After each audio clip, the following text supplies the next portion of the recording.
guys, welcome to my YouTube channel. Please subscribe. Mel in Denmark. So guys, itutur ko kayo, papunta ako sa work ko.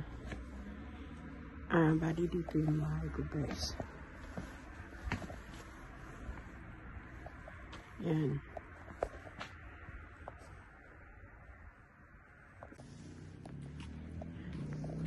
Bali guys, dyan sa harapan, ano yan, sementeryo. Mga 5 minutes lang nilalakad ko papunta sa work ko. Ayan. Ang ganda ng sementeryo dito. Parang park. Ang lamig. Mga 1 degrees dito ngayon guys. Ayan, parang mag-iis, no? Bali dito pala ako guys nakatira sa sa Luxembourg, sa North Jylland ng Denmark. Tapos doon sa mga video ko guys, yung my farm doon yun sa Pilipinas. Bali anak ko doon ang nag-aasikaso. May 2 akong anak doon sa Pilipinas. Yung panganay ko, bali 4 yung anak niya, namatay yung isa, kaya 3 na lang. 2 babae, tapos 1 lalaki, tapos yung nag-asikaso ng farm namin. Mga gulay lang naman yung mga tanim niya guys, tapos yung mga prutas, ganyan. Tapos yung pangalawa ko naman anak, wala siyang asawa. Bali, nagtatrabaho siya sa BPI Bank. Tapos dito naman sa Denmark. Bali, dalawa din yung anak ko. Bali, 4 sila lahat. 3 lalaki, tsaka 1 babae. Yung bunso ko, nasa college guys. Tapos pupunta siya, after matapos siya nitong summer, mag-aaral siya sa university.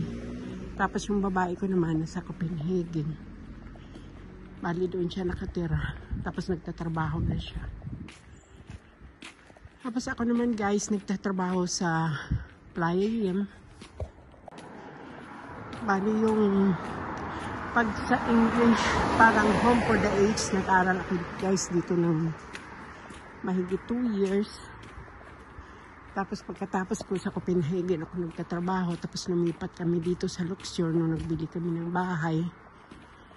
Pinili ko dito sa Luxembourg guys, sa probinsya, kasi mahilig talaga ako sa probinsya. Ayaw ko yung maraming maingay. Dito may dagat, hindi ako mahuha ng oyster, manghuli ng mga crabs. Kaya maraming makatanim ng gulay, may manok ko. Kaya yun talaga ang gusto ko guys, yung simple na life lang.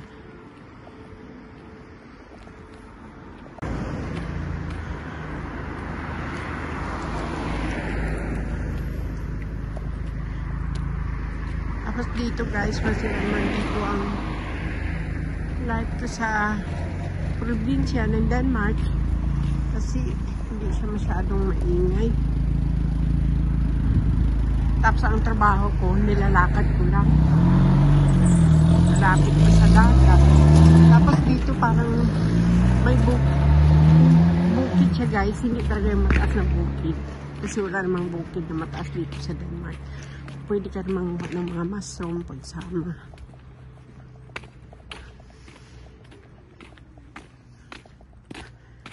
Tapos,